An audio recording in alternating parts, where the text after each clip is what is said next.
태국의 농업이 개박살나고 있는 충격적인 상황입니다. 과거 농업 강국으로 불렸을 때와는 다르게 태국의 농업은 이상한 방향으로 흘러갔는데요. 태국 농민들은 수확을 하지 못하는 충격적인 이유를 알게 되었습니다. 도대체 태국은 어떤 위기에 빠진 걸까요? 오늘 아침 윌리엄슨 교수님의 정치경제학 강의실에 들어서는 순간부터 뭔가 다른 느낌이 들었어요. 평소보다 조용한 분위기 속에서 교수님께서는 대형 스크린에 위성사진 하나를 띄우셨죠. 여러분, 오늘은 특별한 사례를 통해 국제 정치 경제의 복잡성을 살펴보겠습니다. 스크린에 나타난 건 태국의 어느 지역을 위에서 내려다본 모습이었어요. 왼쪽 사진에서는 논밭이 싱그러운 초록색으로 펼쳐져 있었지만 오른쪽 현재 사진에서는 그 모든 초록이 메마른 갈색과 잿빛으로 변해 있었죠. 마치 생명이 빠져나간 것처럼 말이에요. 여기는 태국 북부 람푸 지방입니다. 불과 2년 전까지만 해도 한국 기업들이 최첨단 스마트 관계 시스템을 지원하고 드론을 이용해 작황 상태를 실시간으로 분석해주던 곳이죠. 하지만 2024년 한국이 철수하면서 이 모든 시스템은 하루아침에 멈춰버렸습니다. 그 결과 이 지역의 쌀 생산량은 평균 37% 감소했어요. 단순히 숫자로만 보면 37%인데 이게 실제로 의미하는 바는 무엇일까요? 37%라는 건 한 가정이 1년 동안 먹을 쌀의 3분의 1 이상을 잃었다는 뜻입니다. 농민들에게는 생존의 문제였죠. 교수님께서 다음 슬라이드를 보여주셨어요. 이번에는 그래프였는데 2019년부터 2025년까지의 생산량 변화를 보여주고 있었어요. 2024년을 기점으로 급격히 떨어지는 그래프선이 마치 절벽처럼 보였죠. 한국의 스마트팜 기술이 도입되었던 2020년부터 2023년까지는 오히려 생산량이 꾸준히 증가했습니다. 하지만 상황은 심각해졌죠. 교수님께서 한 장의 사진을 더 띄우셨어요. 중년 남성이 몇 명의 사람들 앞에서 무언가를 열심히 설명하고 있는 모습이었는데 그분의 표정에서 절망과 분노가 동시에 느껴졌어요. 이분은 촘통 씨라는 농민입니다. 새 아이의 아버지죠. 그는 막내 아들의 대학 등록금을 마련하기 위해 중국계 금융업체에서 대출을 받았어요. 대출 조건은 간단했습니다. 한 해 수확물 전체를 담보로 잡히는 거였어요. 이전까지는 한국 기술 덕분에 풍년이 계속되었기 때문에 충분히 감당할 수 있는 조건으로 보였죠. 하지만 실상은 달랐습니다. 한국이 철수한 후 첫 번째 수확에서 그의 논에서는 예상 수확량의 45%밖에 나오지 않았어요. 결국 담보로 잡힌 수확물 전체를 빼앗겼을 뿐만 아니라 추가 변제금까지 요구받게 되었죠. 그 과정에서 그는 3대째 내려온 농지를 상실했습니다. 옆자리 친구가 작은 한숨을 내쉬는 소리가 들렸어요. 저 역시 마음이 무거워지고 있었죠. 현재 태국 전역에서는 이런 수확물 담보 대출이 급속도로 퍼지고 있어요. 농민들이 급한 자금이 필요할 때 쉽게 접근할 수 있는 유일한 방법이 되어버린 거죠. 하지만 이는 단순한 경제적 거래가 아닙니다. 교수님께서 화이트보드에 토지주권의 침식이라고 크게 적으셨어요. 이것은 토지주권의 침식입니다. 농지가 외국 자본에 의해 체계적으로 흡수되고 있는 거예요. 개별 농민의 경제적 어려움이 국가 전체의 식량 안보 문제로 확산되고 있죠. 저는 노트북에 이 내용들을 정리하면서 생각했어요. 한국이 철수한 이유가 뭘까? 단순히 경제적 이유였을까? 아니면 다른 정치적 배경이 있었을까? 촘통 씨의 사례는 빙산의 일각입니다. 현재 태국 북부 지역에서만 약 1200여 농가가 비슷한 상황에 처해 있어요. 그리고 이 숫자는 계속 증가하고 있죠. 여러분, 이것이 바로 국제 정치 경제에서 말하는 종속성 이론의 현실적 사례입니다. 한 국가가 다른 국가의 기술과 자본에 의존하게 될 때 발생할 수 있는 위험성을 보여주는 거죠. 교수님께서 다시 위성 사진을 보여주시며 말씀을 이어가셨어요. 하지만 더 중요한 건 한국이 떠난 그 자리를 누가 채우고 있느냐 하는 점입니다. 그리고 그들이 어떤 방식으로 이 공백을 메우고 있는지 말이에요. 자, 이제 더 중요한 부분을 살펴봅시다. 한국이 철수하자마자 중국이 얼마나 빠르게 태국의 공백을 메웠는지 말이에요. 새로운 슬라이드가 떠올랐어요. 제목은 중국의 태국 농업 진출 타임라인이었죠. 한국 기업들이 공식 철수를 발표한 이후 놀랍게도 중국 농업기업이 태국 정부와 MOU를 체결했죠. 자금, 자재, 그리고 종자까지 포괄적으로 지원하겠다는 내용이었어요. 표면적으로는 완벽해 보였습니다. 중국은 한국보다도 더 많은 자금을 약속했고 무상 지원이라는 달콤한 조건까지 내걸었어요. 태국 정부와 농민들이 환영할 수밖에 없었죠. 교수님께서 다음 슬라이드를 보여주셨는데 이번엔 정말 충격적인 내용이었어요. 하지만 그 결과는 참담했습니다. 중국 종자의 실패 사례 베트남, 미얀마, 태국 2024만 2025. 발화율 45%, 병충해, 민감도 2.5배 증가, WHO 미승인 계면 활성제 검출, 토양 염분화 가속. 교실 곳곳에서 작은 탄식 소리가 새어나왔어요. 옆자리 친구는 이게 말이 돼? 라고 작게 중얼거렸죠. 발화율 45%라는 건 씨앗 10개를 심으면 4, 5개밖에 싹이 나지 않는다는 뜻입니다. 정상적인 품질의 종자라면 최소 85% 이상의 발화율을 보여야 해요. 더 심각한 건 병충해 민감도예요. 한국이 제공했던 종자는 현지 환경에 적응하도록 개량된 품종이었어요. 하지만 중국 종자는 본토 환경에 맞춰진 것을 그대로 가져온 거죠. 결과적으로 태국의 습한 기후와 토양 조건에서는 각종 병충해에 매우 취약했어요. 저는 이런 기술적 차이가 이렇게 큰 결과를 가져올 수 있다는 사실에 놀랐어요. 단순히 종자만 바뀌었을 뿐인데 이런 일이 벌어질 수 있다니요. 그리고 가장 심각한 문제는 WHO 미승인 계면 활성제가 검출된 점입니다. 이 화학물질은 종자의 발화를 촉진시키기 위해 사용되는데 장기적으로 토양을 오염시키고 인체에도 유해할 수 있어요. 뒷자리에서 누군가 그럼 먹으면 안 되는 거 아니에요? 라고 물었어요. 그렇습니다. 실제로 태국 북부 몇몇 지역에서 생산된 쌀에서 기준치를 초과하는 화학물질이 검출되어 수출이 금지되기도 했어요.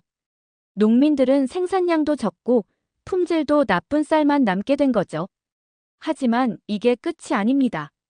중국은 태국 농민들에게 무상 지원이라며 종자를 보급했지만 이 종자들은 2세대 수확이 되지 않는 일회성 종자였어요. 일회성 종자요? 저도 모르게 물어봤어요. 맞습니다. 유전자 조작을 통해 한 번 수확한 후에는 다시 심어도 제대로 자라지 않게 만든 거예요. 농민들이 매년 새로운 종자를 구매할 수밖에 없도록 만든 거죠. 이걸 터미네이터 시드라고 부르기도 해요. 이 말을 듣는 순간 소름이 돋았어요. 무상 지원이라고 했지만 결국 농민들을 종자에 완전히 의존하게 만드는 전략이었던 거죠. 더욱 심각한 건 몇몇 지역에서는 이 종자로 인한 병충해가 급속도로 퍼져나가며 인근 작물까지 감염시켰다는 점입니다. 한 농장에서 시작된 병충해가 모든 논밭으로 확산된 사례도 있어요. 교수님께서 다음 슬라이드를 보여주시는데 이번에는 태국 지도에 빨간 점들이 찍혀 있었어요. 이 빨간 점들이 병충해 발생 지역입니다. 2024년 하반기에 중국 종자를 사용한 지역들이에요. 보시다시피 북부 지역을 중심으로 광범위하게 퍼져 있죠. 교수님, 그럼 태국 정부는 이런 문제들에 대해 아무런 조치도 취하지 않았나요? 좋은 질문이네요. 하지만 현실은 더욱 복잡했어요. 새로운 슬라이드가 나타났는데 여러 신문 헤드라인들이 보였어요. 태국 농업학자 3명 연구소에서 해임, 종자 품질 문제 제기한 교수 징계, 농업부 고위직 대거 교체 같은 제목들이었죠. 오히려 이런 문제들을 지적한 농업학자들이 태국 정부로부터 불이익을 받았어요. 일부는 연구소에서 쫓겨났고 일부는 연구비 지원이 중단되었죠. 현재 태국 농업부 고위직의 70% 이상이 친중 성향 인사들로 교체되었거든요. 2024년 중반부터 대규모 인사이동이 있었는데 대부분 중국과의 협력을 적극 지지하는 사람들로 채워졌어요. 교수님의 설명을 들으면서 저는 이것이 단순한 농업 문제가 아니라는 걸 깨달았어요. 정치적, 경제적으로 훨씬 복잡한 구조가 얽혀 있는 문제였던 거죠. 결국 문제를 제기하는 목소리는 체계적으로 억압되었고 언론에서도 이런 내용들은 거의 다루지 않게 되었어요. 농민들만이 현실의 고통을 감내해야 했죠. 교실 안이 정말 조용해졌어요. 모두가 이 상황의 심각성을 느끼고 있는 것 같았어요. 저는 노트북에 시스템적 억압이라고 적으면서 다음에 어떤 이야기가 나올지 궁금해했어요.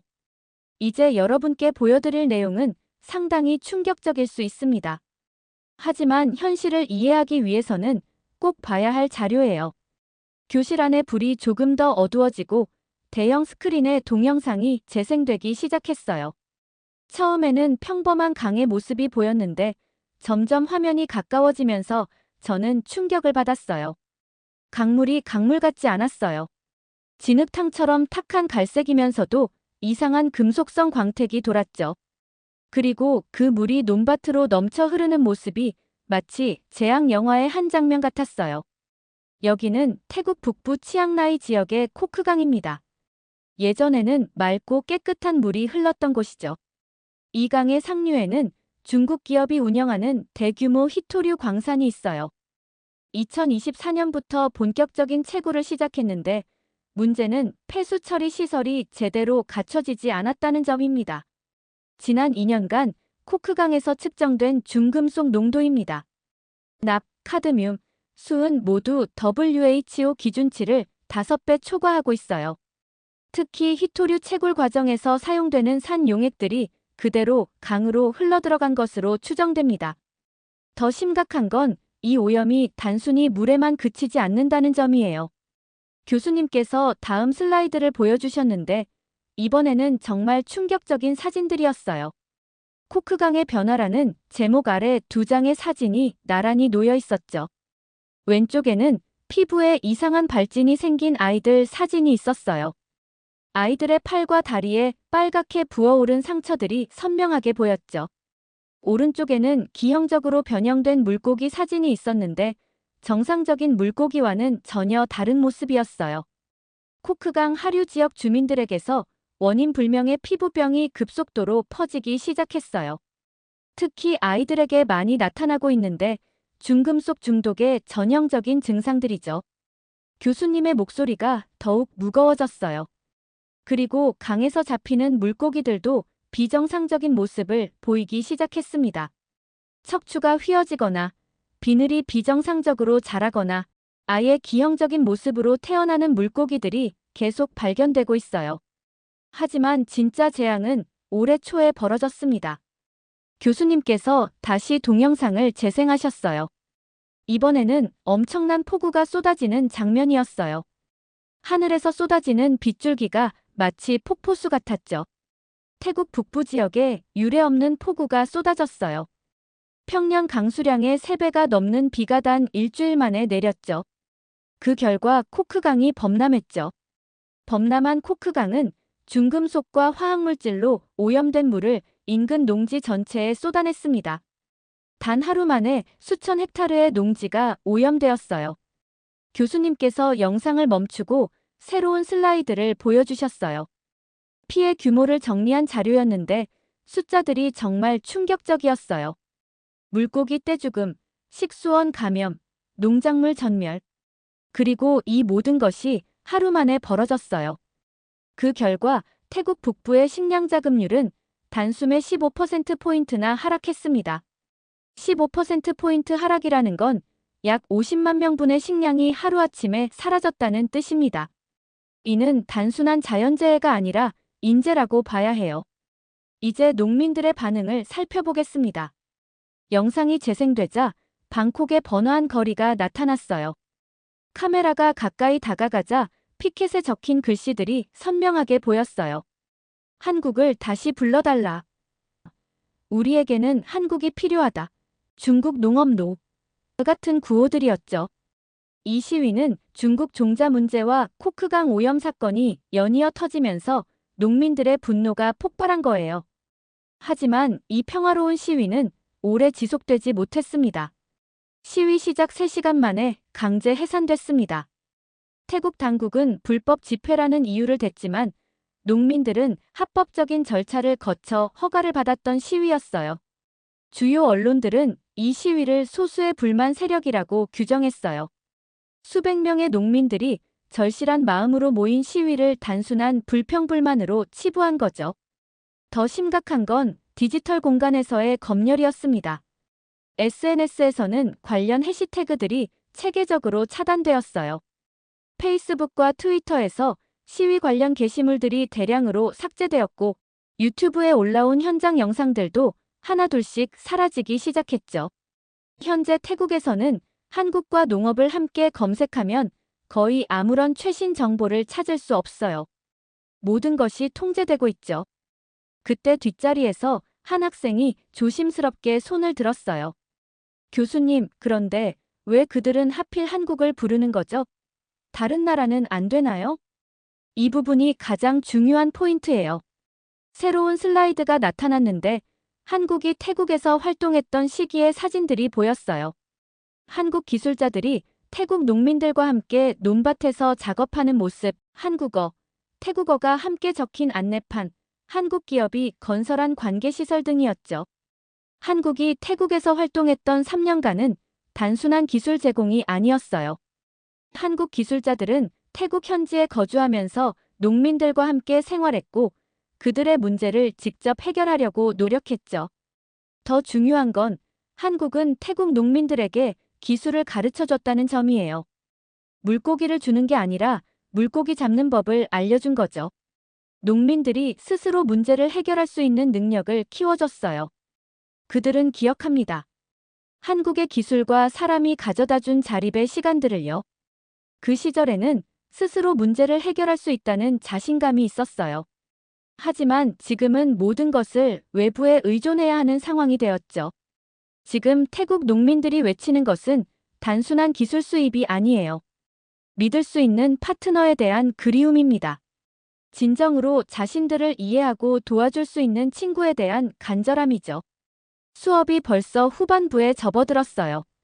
교수님께서 책상 위에서 한 권의 잡지를 집어 들으셨는데 표지에는 정장을 차려입은 중년 여성의 사진이 크게 실려 있었어요. 이분이 바로 패통탄 친나와 총리입니다. 현재 태국의 최고 권력자죠. 패통탄 총리는 집권 직후부터 아시아 경제 벨트라는 거창한 비전을 내세웠어요. 아시아 전체가 하나의 경제권으로 연결되어 번영을 이룬다는 구상이었죠. 교수님께서 새로운 슬라이드를 보여주셨는데 아시아 지도에 여러 나라들이 화살표로 연결되어 있었어요. 중국을 중심으로 한 거대한 네트워크 같은 모습이었죠. 표면적으로는 매우 매력적인 구상이었어요. 하지만 실제로는 중국의 경제적 영향력을 확대하는 수단이었죠. 그 다음 슬라이드에는 패통탄 총리와 중국 관료들이 악수하는 사진들이 여러 장 있었어요. 서명식 장면, 회담 모습, 공장 시찰 등 다양한 상황의 사진들이었죠. 2024년에만 패통탄 총리는 중국과 총 12건의 대규모 MOU를 체결했어요.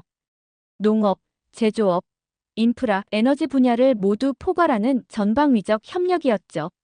하지만 이 모든 협력의 대가는 태국의 기존 파트너십을 포기하는 것이었어요. 특히 한국과의 관계가 가장 먼저 희생양이 되었죠. 교수님께서 다음 슬라이드를 보여주시는데 이번에는 정말 충격적인 내용이었어요. 패통탄 정부 하에서 폐기된 한 태농업협력 프로젝트라는 제목 아래 긴 목록이 나열되어 있었어요. 스마트팜 시스템 7곳 중 5곳 폐쇄, 농업기술연구소 2곳 예산 삭감, 한태 농업인력 교환 프로그램 중단, 농업장학금 제도 폐지, 공동연구개발 프로젝트 12건 중단. 특히 스마트팜 시스템의 경우 7곳 중 5곳이 완전히 폐쇄되었어요. 나머지 2곳도 예산이 80% 삭감되어 제대로 운영되지 못하고 있는 상황이죠. 이 스마트팜들은 지역 농민들에게 기술을 전수하고 새로운 농법을 교육하는 중요한 거점이었어요. 하지만 지금은 모두 문을 닫았죠. 농업기술연구소도 마찬가지예요.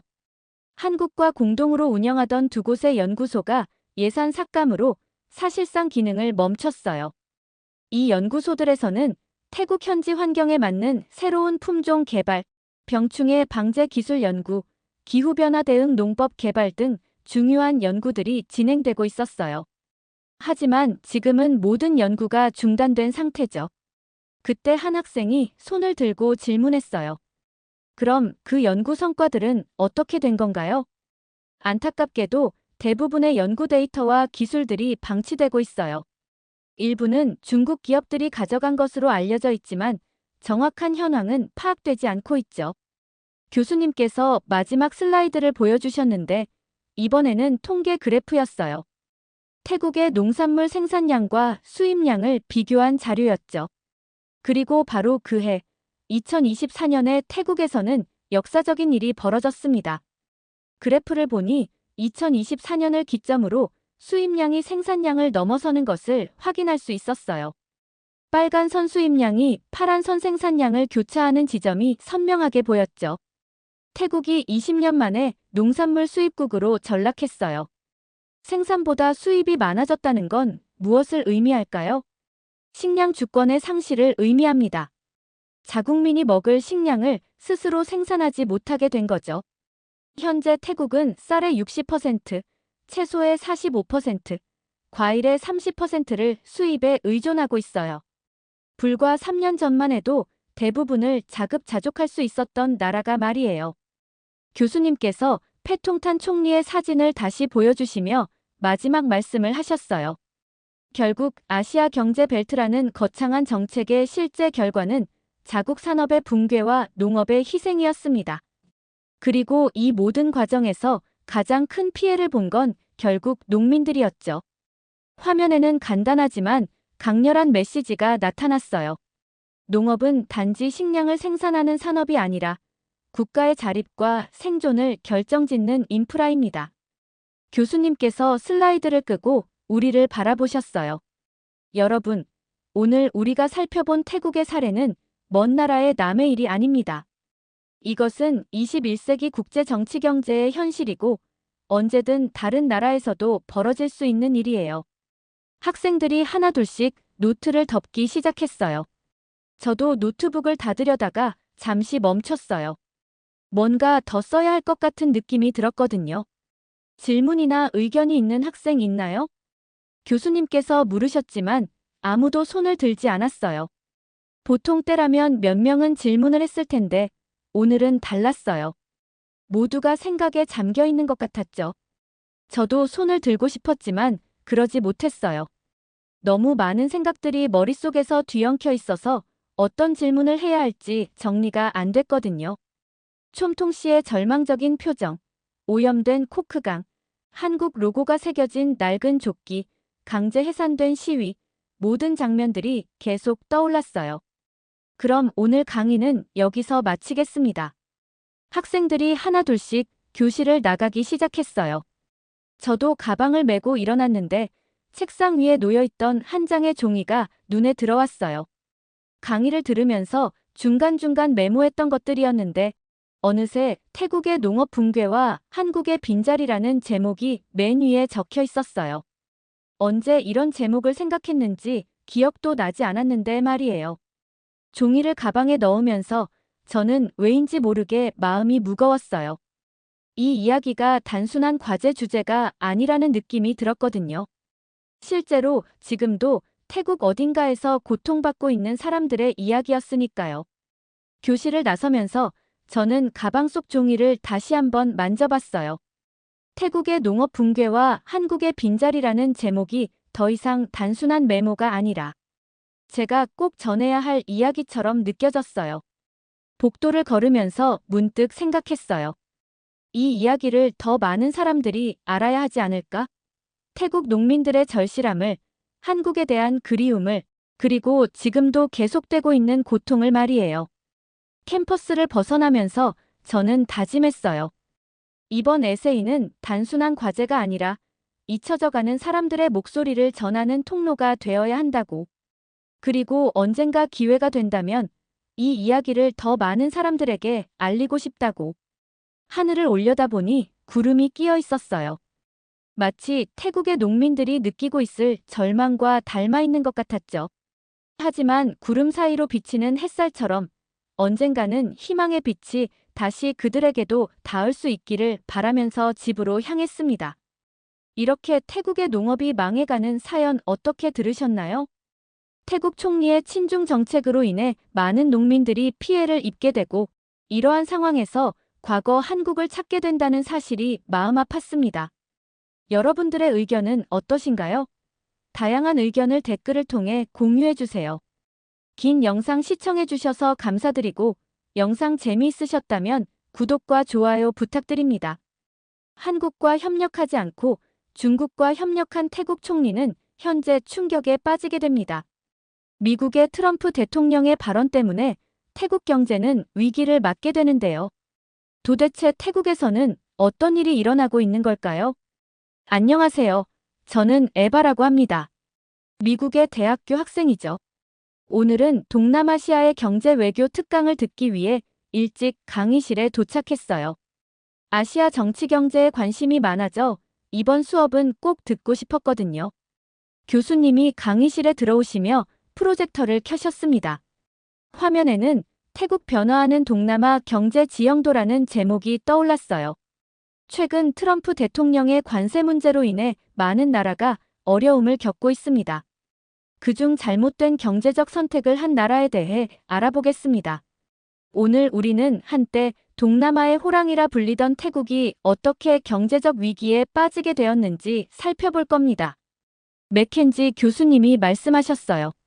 특히 패통탄 친나와 정부의 외교정책 선회가 가져온 결과를 분석해 볼 예정입니다. 교수님은 슬라이드를 넘기시며 최근 태국의 정치 상황을 설명하셨습니다. 패통탄 친나와시라는 여성 총리가 2024년 집권 후 보인 행보가 태국에 어떤 영향을 미쳤는지 차근차근 설명해 주셨어요. 패통탄 총리는 취임 직후 내 몸에는 중국의 피가 흐른다라는 발언을 했습니다. 이 발언은 단순한 수사가 아니었죠. 제 옆자리에 앉은 클래스메이트가 물었어요. 그게 왜 중요한 발언인가요? 교수님은 고개를 끄덕이셨습니다. 이 발언은 태국의 외교 방향성이 미국 중심에서 중국 중심으로 급격히 선회할 것임을 암시했기 때문이죠. 저는 필기를 하며 주의 깊게 들었습니다. 교수님은 계속해서 패통탄 정부가 추진한 중국과의 여러 협정들을 설명하셨어요. 첫째, 태국과 중국은 고속철도 건설 협정을 체결했습니다. 1,000억 달러 규모의 이 프로젝트는 방콕에서 태국 북부를 거쳐 중국 윈난성까지 연결되는 거대한 계획이었죠. 교수님은 다음 슬라이드로 넘어가셨습니다. 디지털 위안화 결제 시스템 도입에 관한 내용이었어요. 둘째, 태국은 아시아에서 첫 번째로 중국의 디지털 위안화 기반 결제 시스템을 시범적으로 도입했습니다. 이는 달러 의존도를 낮추고 중국과의 금융 협력을 강화하려는 시도였습니다. 저는 손을 들어 질문했습니다. 교수님, 그런 결정이 태국 내부에서는 어떤 반응을 얻었나요? 처음에는 중국 관광객 유치와 투자 확대라는 측면에서 환영하는 분위기였습니다.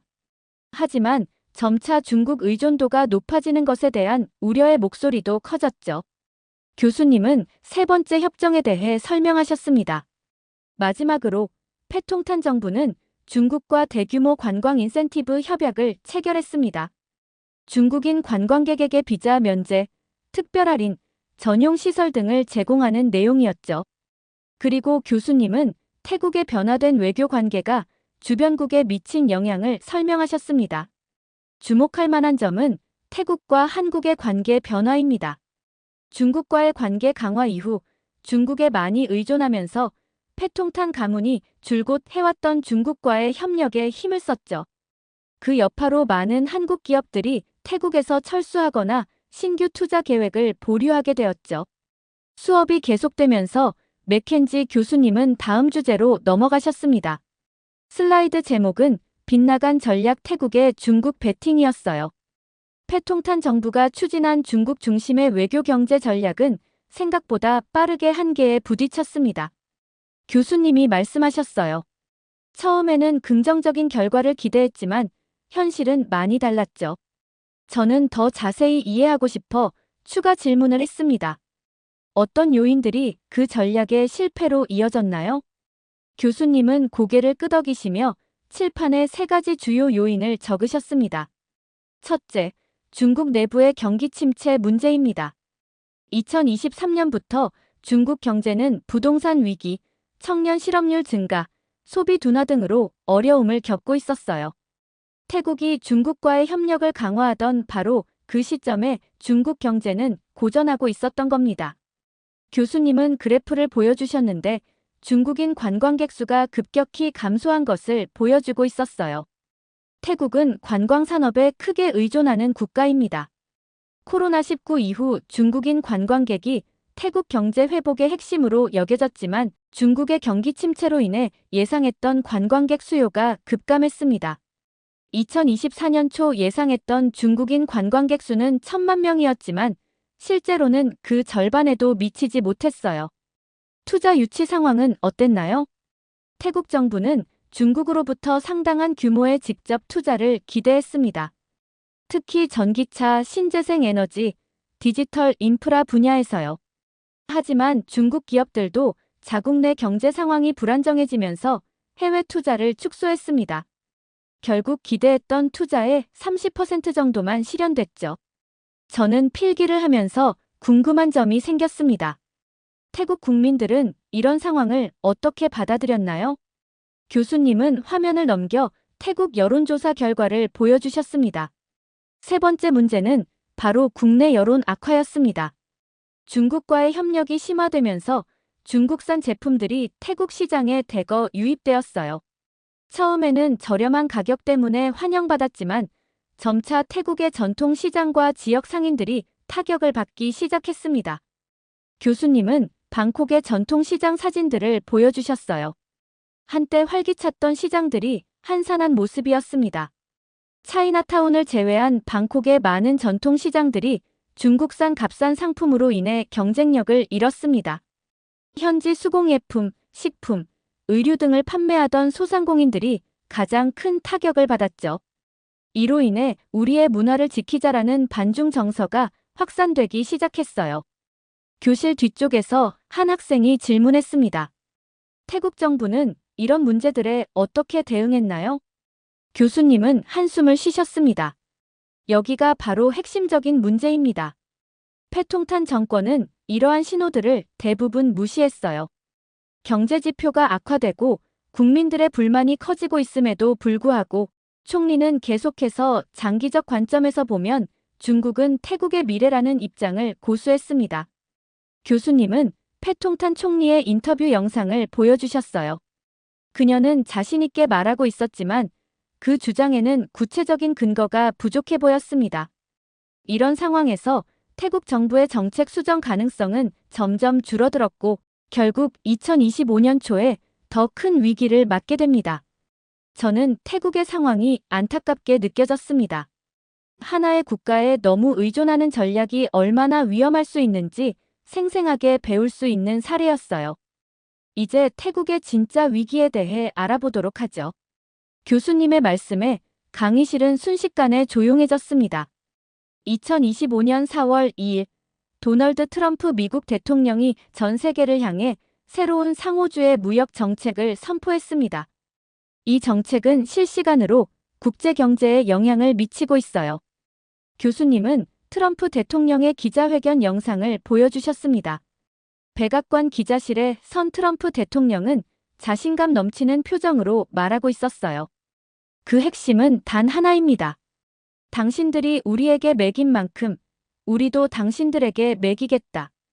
이 한 문장으로 요약되는 정책이 지금 세계 무역 질서에 충격파를 던지고 있습니다. 화면에는 각국별 새로운 관세율 표가 나타났어요. 저는 놀라움을 감출 수 없었습니다. 보시다시피 태국은 무려 36%의 고율 관세 대상국으로 지정되었습니다. 이는 아세안 국가 중 가장 높은 수치 중 하나입니다. 이러한 결정이 내려진 이유는 무엇일까요? 한 학생이 손을 들고 대답했습니다. 중국과의 밀접한 관계 때문인가요? 정확합니다. 트럼프 행정부는 태국을 중국의 경제적 우회로로 간주하고 있습니다. 특히 패통탄 정부가 디지털 위안화 시스템을 도입하고 중국과의 교역을 확대한 것이 미국의 의심을 샀죠. 교수님은 다음 슬라이드를 보여주셨습니다. 방콕 정부 청사의 모습이었어요.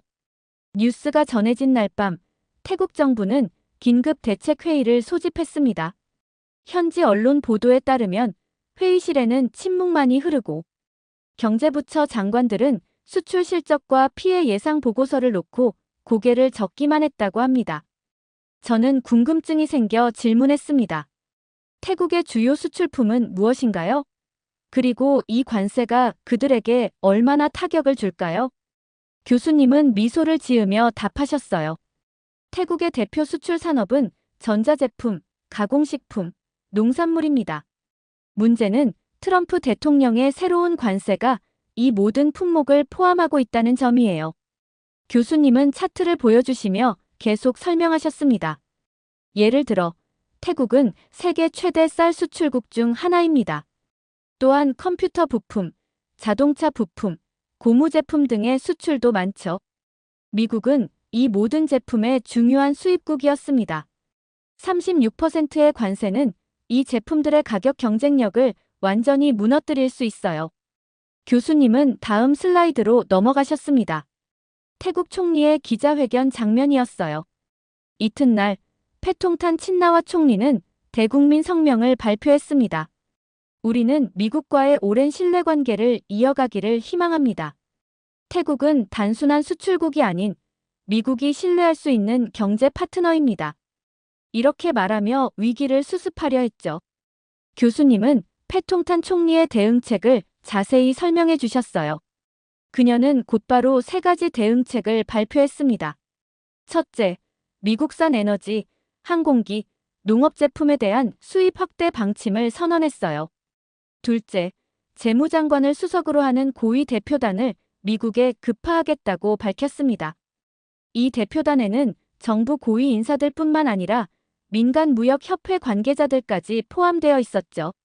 셋째, 미국과의 무역 균형을 맞추기 위한 여러 수입 장벽 완화 조치와 태국을 통한 제3국, 특히 중국 제품의 우회 수출 차단 대책을 마련하겠다고 약속했습니다. 한 학생이 손을 들고 물었습니다. 그렇게 빨리 미국의 요구에 굴복한 건가요? 교수님은 고개를 끄덕이셨어요. 그렇게 볼 수도 있습니다. 패통탄 총리는 이 제안이 미국에게 신뢰를 줄 뿐만 아니라 태국 내 중소기업과 농업인들을 보호하는 수단이라고 설명했지만 많은 이들은 이를 굴복으로 해석했죠. 저는 태국 국민들의 반응이 궁금했습니다.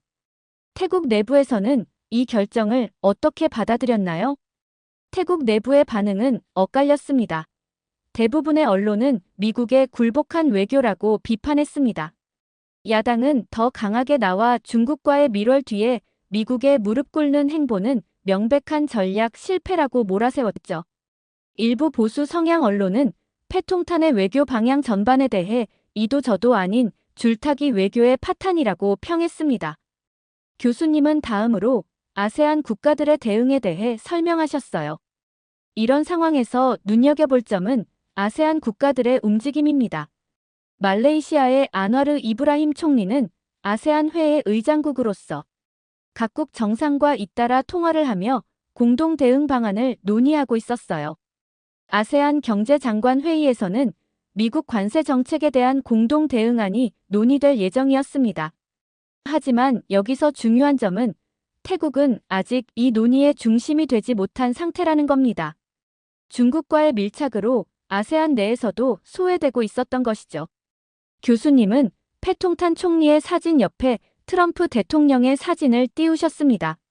현재 패통탄 총리는 이번 주 금요일 워싱턴 DC를 방문할 예정입니다. 트럼프 대통령과의 만남이 성사될지는 아직 확정되지 않았습니다. 백악관 측은 일정을 검토 중이라는 모호한 입장만 밝혔죠. 한 학생이 물었습니다. 미국이 태국의 양보 제안을 받아들일 가능성은 얼마나 될까요? 교수님은 잠시 생각하시더니 답하셨어요. 현재로서는 낮다고 봐야 합니다. 트럼프 행정부는 이번 관세 정책을 통해 몇 가지 명확한 메시지를 전달하고자 합니다. 첫째, 중국과 가까워지는 국가들에 대한 경고. 둘째, 미국 우선주의 무역 정책의 본격화. 셋째, 양자 협상을 통한 개별 국가 압박 전략이죠.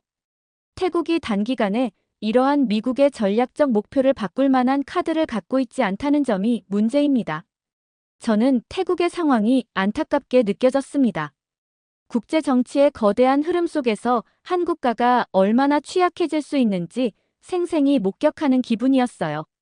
교수님은 다음 슬라이드를 보여주셨습니다.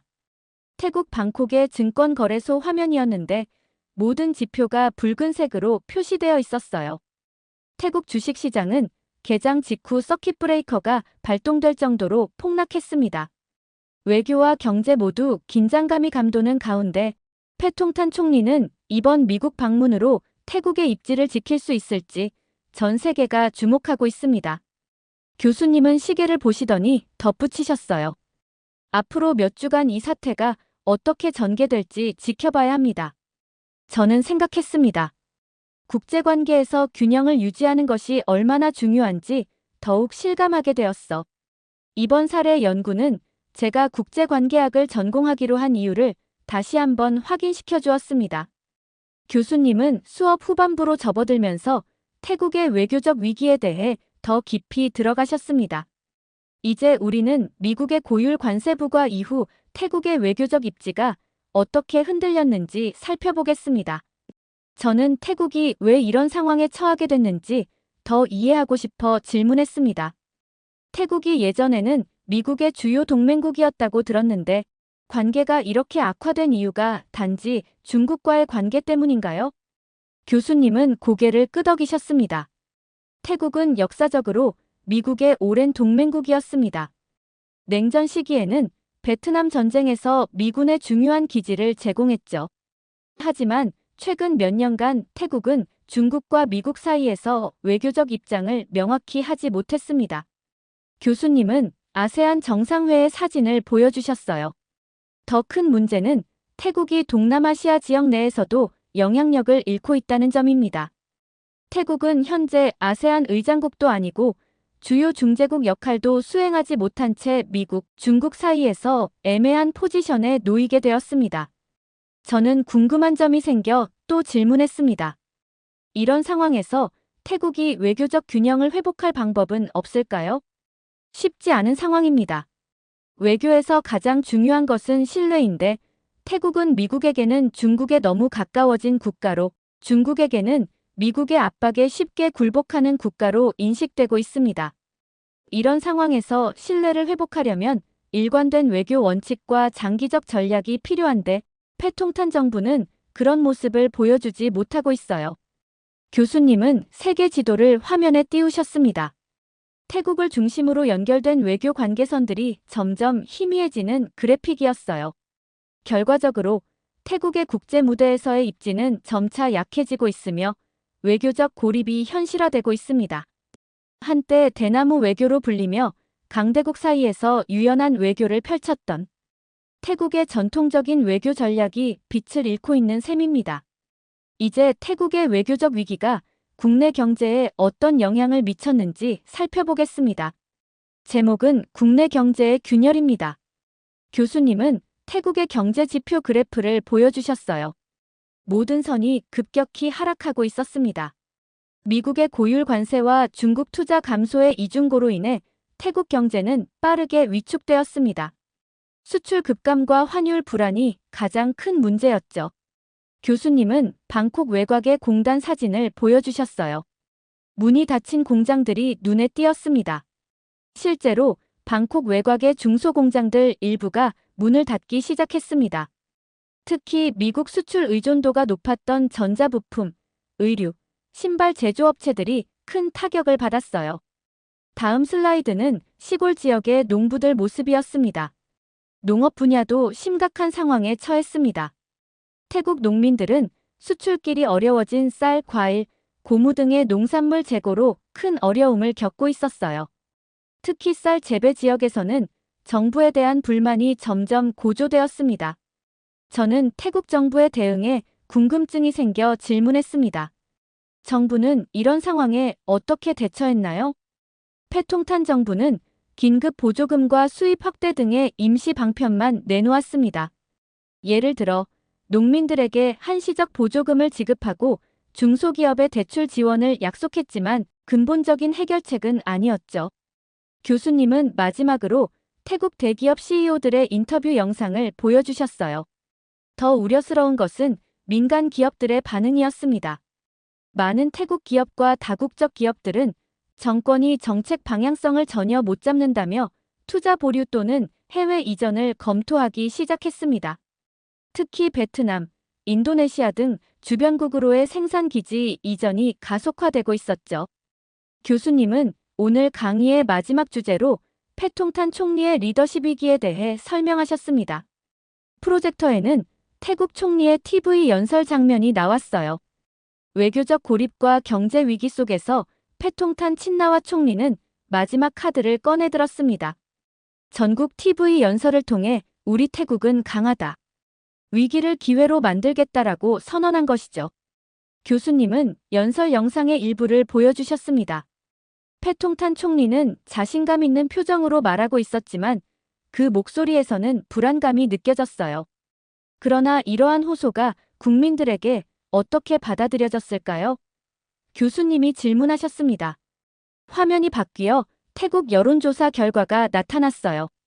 패통탄 총리의 지지율은 23%에 불과했습니다. 여론은 냉랭했습니다. 지지율은 취임 이후 최저치로 급락했고 더 충격적인 것은 그녀의 기반이었던 여당 내에서도 정책 노선 변경 요구가 나왔다는 점입니다. 교수님은 태국 여당 의원들의 기자회견 장면을 보여주셨습니다. 여당 내 중진 의원 13명이 공개적으로 외교 정책의 전면 재검토를 요구했습니다. 이들은 중국의 편중된 외교 노선이 국가 전체를 위험에 빠뜨렸다며 패통탄 총리의 리더십에 의문을 제기했죠. 저는 태국 국민들의 반응이 더 궁금했습니다. 시민들은 어떻게 대응했나요? 교수님은 방콕 거리의 시위 장면을 보여주셨어요. 청년층과 소상공인을 중심으로 시위 움직임이 확산되었습니다. 특히 대학생들이 주도한 미래를 되찾자 운동은 SNS를 통해 빠르게 전국으로 번졌어요. 이들은 외교 실패, 경제 무능, 정치적 책임을 외치며 패통탄 총리의 사퇴를 요구했습니다. 다음 슬라이드는 침체된 시장과 실직자들의 모습이었어요. 경제적 어려움이 계속되면서 시위의 규모는 점점 커졌습니다. 특히 실업률이 급증한 방콕 외곽공단 지역과 수출이 막힌 남부 농업 지역에서 불만이 고조되었죠.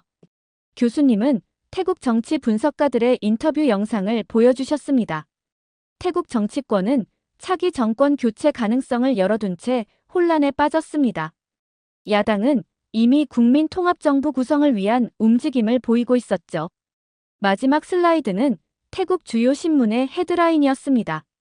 중국도 아니고 미국도 아니고 결국 국민도 잃었다라는 제목의 사설이 태국의 주요 일간지 헤드라인을 장식했습니다.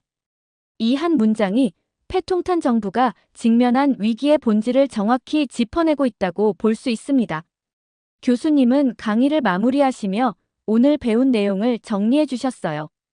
오늘 우리는 태국의 사례를 통해 외교 정책과 경제, 그리고 국내 정치가 어떻게 상호 연결되어 있는지 살펴보았습니다. 강대국 사이에서 균형을 잡지 못한 외교 정책이 어떻게 경제 위기로 이어지고 그것이 다시 정치적 불안정을 초래하는지 배웠습니다. 교수님은 마지막 질문을 던지셨습니다. 여러분은 패통탄 총리의 입장에서 이 위기를 어떻게 해결하겠습니까? 저는 잠시 생각한 후 손을 들었습니다. 저라면 미국과 중국 모두와 균형 있는 관계를 재정립하는 데 집중할 것 같습니다.